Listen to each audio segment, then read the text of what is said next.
right, so Turning Red. So this is full spoilers for Turning Red, the new Pixar animated film that is on Disney Plus currently. Again, full spoilers. You've been warned. Let's go right into it. What do we think about Turning Red?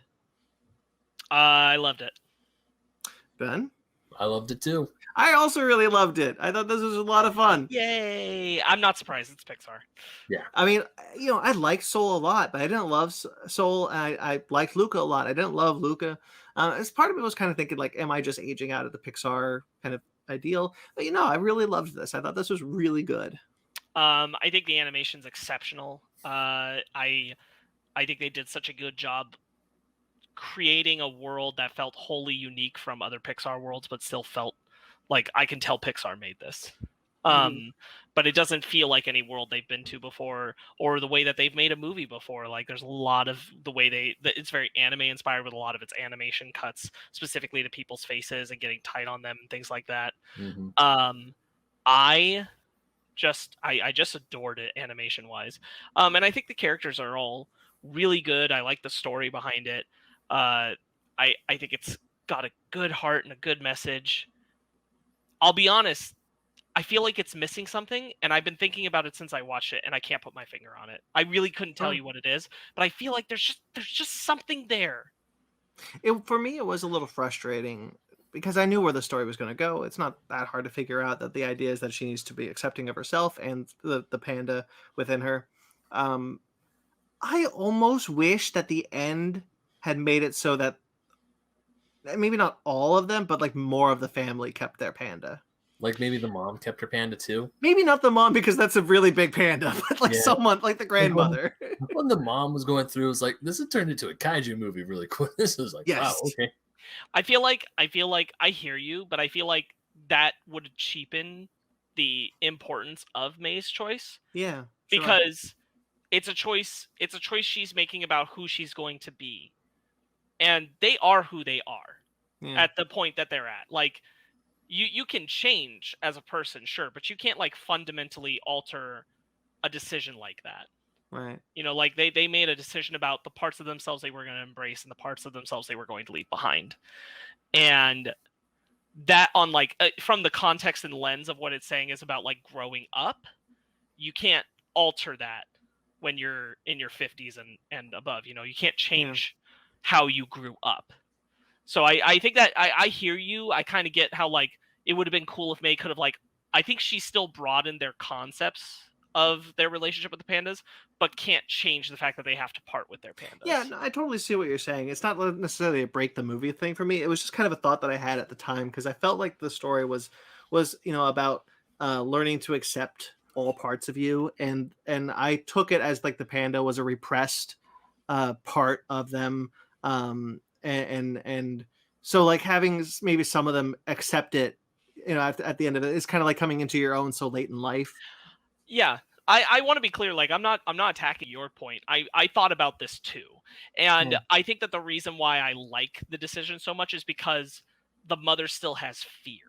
Right? When she passes through and parts with her panda, she looks back and she's like, no, still come with me. She's still afraid of letting her do this because it's an unknown.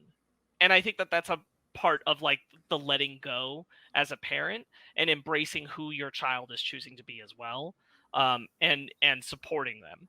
And if other members of the family were doing it, the mother wouldn't be quite as justified in having the fear because she'd have some reference point of like, it will be okay. Yeah. She really doesn't know. She's really afraid. Yeah, and I do really like the moment where they all decided to break their charm so that they can become the pandas. I love that so much. So good, so wonderful. Because like I called it. It's like when they're at the Four Town concert and they're gonna drag the kaiju panda in, and I was like, wait, it doesn't matter what song they sing as long as it's from the heart. Four Town is gonna sing this. Yeah, I thought that was very good, very nicely set up. I did also see like where the movie was going as a story fundamentally, but I did not see kaiju panda. Neither did I. I told you it was big. That was cool. Yeah. I did see where the story was going, where because you have an overprotective mom, you have the daughter who's trying to live up to all those expectations, and sometimes that means skirting her friends. But when Malin does finally get the chance to tell her mom, like, look, I like doing all these things, the line that got me was she's like, I like gyrating, and she starts gyrating. That friggin' got me. Man. Another scene that got me, like we were talking about how good the animation quality was earlier. The Ghibli style food porn when the dad is making dinner. It was just like, that looks like it's bullshit. That's real food. F all y'all. That's real food. I know what you're talking about. That's when I turned to Megan and I'm like, boy, if they made Ratatouille today. Like, holy God. Like, their food animation has gotten insane. I when that happened, I was like, oh, did we just jump into Ratatouille for a second? Yeah. This is also the first Pixar film that I've seen have an opening title sequence. Yeah, I love it. Yeah. Where she's like doing like she's like posing with the title. I thought that was cool. It was very it's very of a flavor of anime and manga inspirations, very very like the character being engaged with the audience as it's going through like slice of life story. I really really enjoy it. I want to highlight what Mag said, which is it was good, just amazed they tackled the topic about pads and puberty. 100% Mag. I was also there. Like the fact when pads were not only mentioned but like shown, I was like, oh man, I'm so happy we're here. I'm so happy that a movie a kid's movie is doing this. There's a giant close-up. You forgot your pads. Like knowing young boys are going to have questions and need to understand and recognize what happens to their female peers is great. Really happy that that's happening. Because I learned about it too late. Like later than I should have, frankly, to be just a good friend. So I think that's awesome. Me too. Yeah, I think they do a lot of great like real quick changes of the face animations. The scene where puberty hits her like a truck. Really, really love it. It goes from 0 to 60 so fast. I really like how the animation transitions, how quick some of it is, like when she turns into the panda, how quick that animation is, how very physical a lot of the comedy is, like when the girl comes out of the bathroom and she's just paused and then pushes her back in. Yeah. Like you're talking about like the puberty thing with her drawing all these big things and all these like naughty things in the thing. When she draws the first one and then she's like, why'd I do that? Oh. And then like gets down and rolls under the bed. Like... And then you get the mom and she's like, drawing some horny things, woman. Don't look at the notebook. She looked out. Oh no! And like she knows, like, oh, this is your homework, and just everything. That poor guy, Travis. What was his name? Travis. Devin. Whatever. That poor guy, just not suspecting a thing. I mean, just getting lambasted. I mean, I also that definitely went way worse for me. That's true.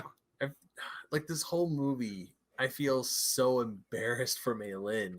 Because she has that overprotective parent where they're just like they see the one thing is like, oh, did this person do this? And it's like, no, I drew this. And it's that classic thing of a parent doesn't understand. But even though they went through stuff with the the second one, the dad says, hey, it's your mom, and Ming instantly just hides. She's like, oh, hell no. Right, she reverts back to the thing. But you also kind of realize why the mother feels that way towards her mother and towards May. The idea that like, if I just thought I could watch you like a hawk, I'd be able to see the signs and prepare you better. And she distanced herself from her mother because of an accident that happened. Yeah. And like you'd see that the mother has a scar, and you can extrapolate that that's what happened. Somehow she got that scar through an accident with the mother's panda. And I thought that was just really good. Like she doesn't come off as this kind of like nagging, overprotected mother. She comes off as someone who that comes from a place of reason in her mind. That comes from a place of trauma in her mind that she is projecting onto her daughter. It's really layered storytelling that you just don't often see in kids movies. Yeah. Right. I love when. I really like that, but I also like that they layered it with the mom. I think the important step was not just doing the overprotective stuff, but also doing the presumption that their child is perfect and infallible. Oh, sure. Like the how quick she is to put this on everyone else. It's everyone else's responsibility but her child's, because her child can do no wrong, and having to acknowledge that her child is her own person. Yeah, that's why she gets mad at the friends.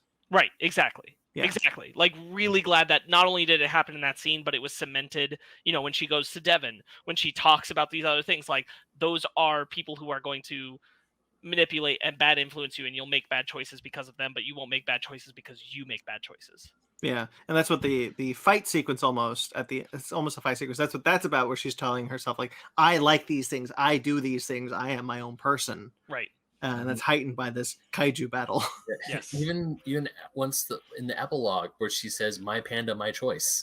Mm-hmm. Yeah. Real Like, quickly, the mom has real quickly, Ben, the mom has a Tamagotchi panda. I love that. Cute. Or even the grandma, she's like has the 4-town thing, and she's like, number 4 so unlucky. She's losing at poker. 4-town. There's some. Oh, there was something I was gonna say. Shoot, what was I going to say? Ooh, about the mother? No, it was about the friends. It was how May. Oh, it was when May and her friends try to come up with this scheme to hustle the panda to get money to go see the concert. Because when she does the presentation to her mom, really it's just to convince her mom. You can tell the dads are like, yeah, sure, go have fun. Oh, yeah, the dad doesn't care. Yeah, dad's like, yeah, cool, have fun. And the mom is like, absolutely not. You can definitely see it's weird because I connected with that part because I remember when I was a kid, I had to convince my parents to be like, hey, this is something I want to do. And I had to convince them that I was going to be like, let's do this. And they're either yay or nay. And of course, when they go nay, I was like, I felt exactly like, man, it's like, come on, just let me do this thing. Why can't I do this one thing? Yeah, it's almost like things are universal. Experiences are universal. Yeah. I'm subtexting about a review on what was it, New York Times or something? Whatever, doesn't matter. Is that Madame Are you Gao? talking about the person who like? Yes, it is Madame Gao. Are you talking about the person who for our audio listeners, Mag brought up that Madame Gao is the voice actor for May's grandma. Are you talking about the piece where like the guy reviewed Turning Red and was like, this is for a certain demographic and I'm not part of it, so I don't like it, and like, God, get out of here. Wow. Someone said that? Yeah. Doesn't matter. I loved the dad. I thought the dad was great.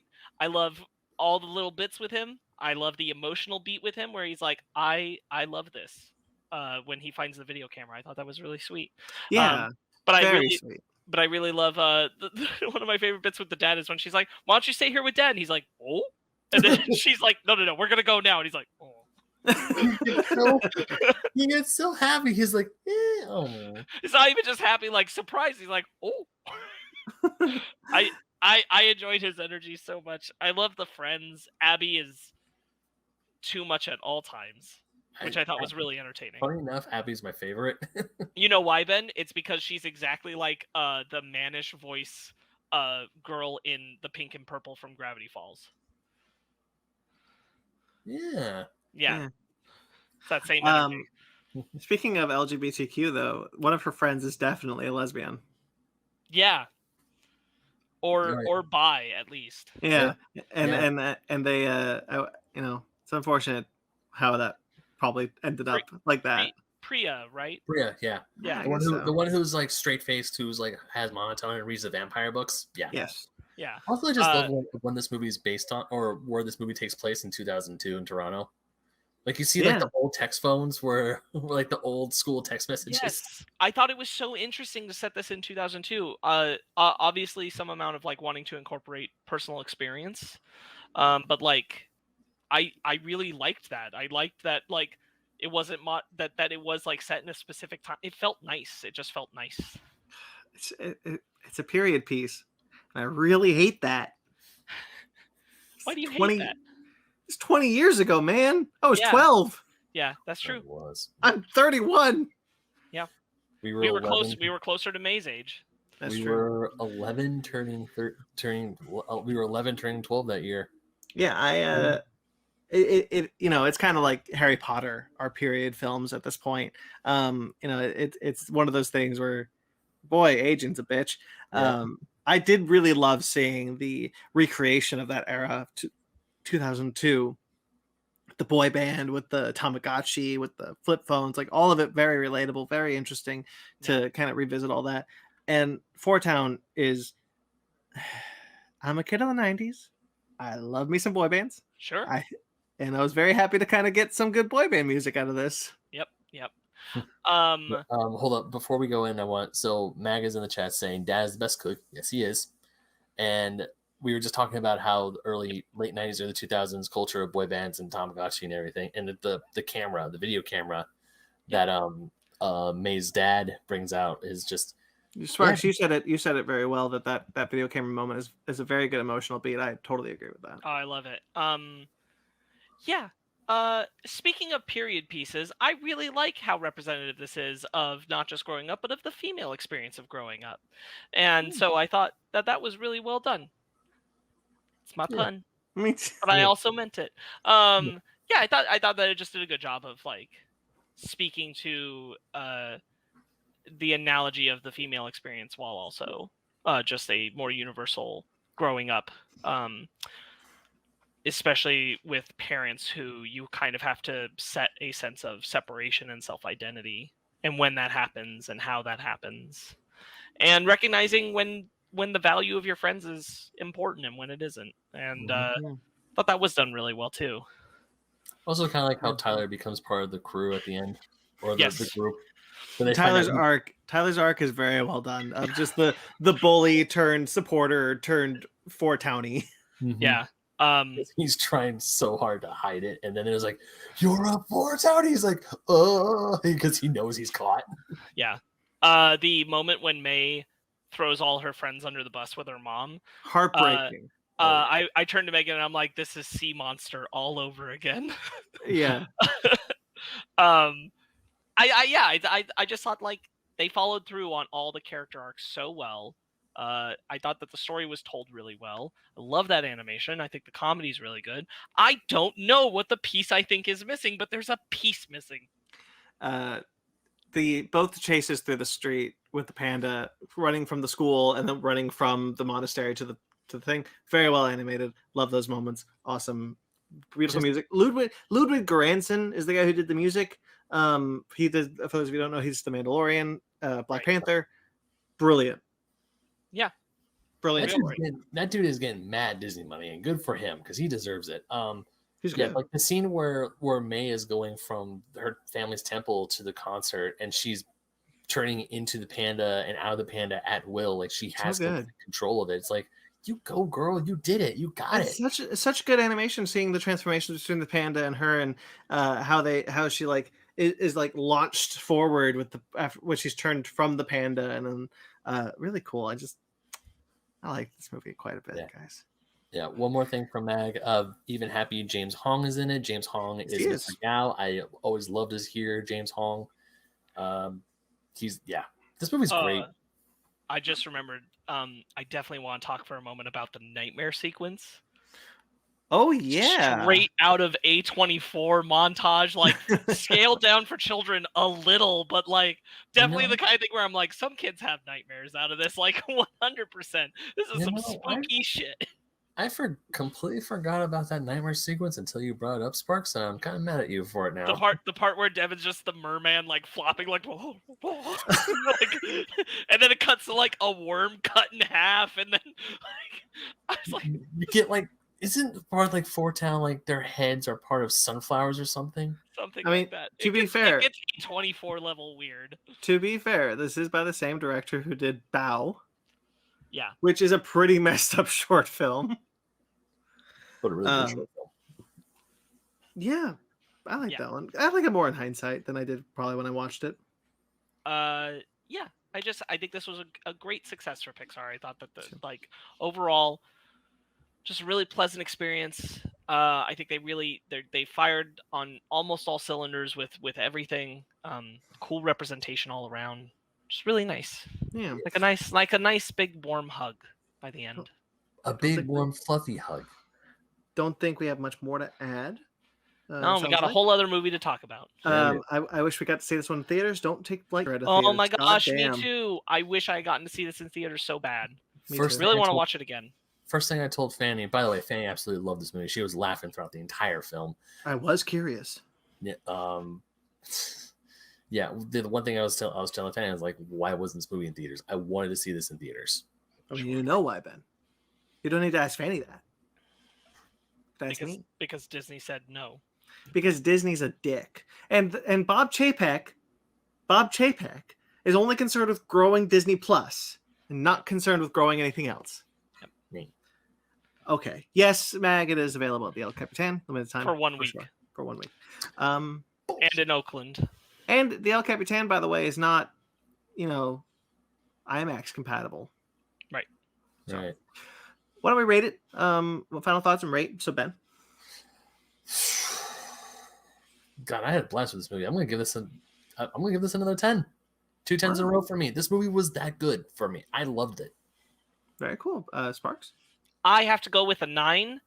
I wish I could tell you exactly what is the reason I have to give it a 9. I still don't know, but I know that there's something, and maybe one day I'll understand. I probably need to watch it again and think about it. I think I'm with you, Sparkz. I really loved it. I thought it was really great. It was really funny. I like all the elements. But someone's telling me a 9, and a 9 is pretty high. So Yeah, that's not nothing to scoff at. Nothing wrong with a 9, baby. Nope. So why don't we get into our next main topic?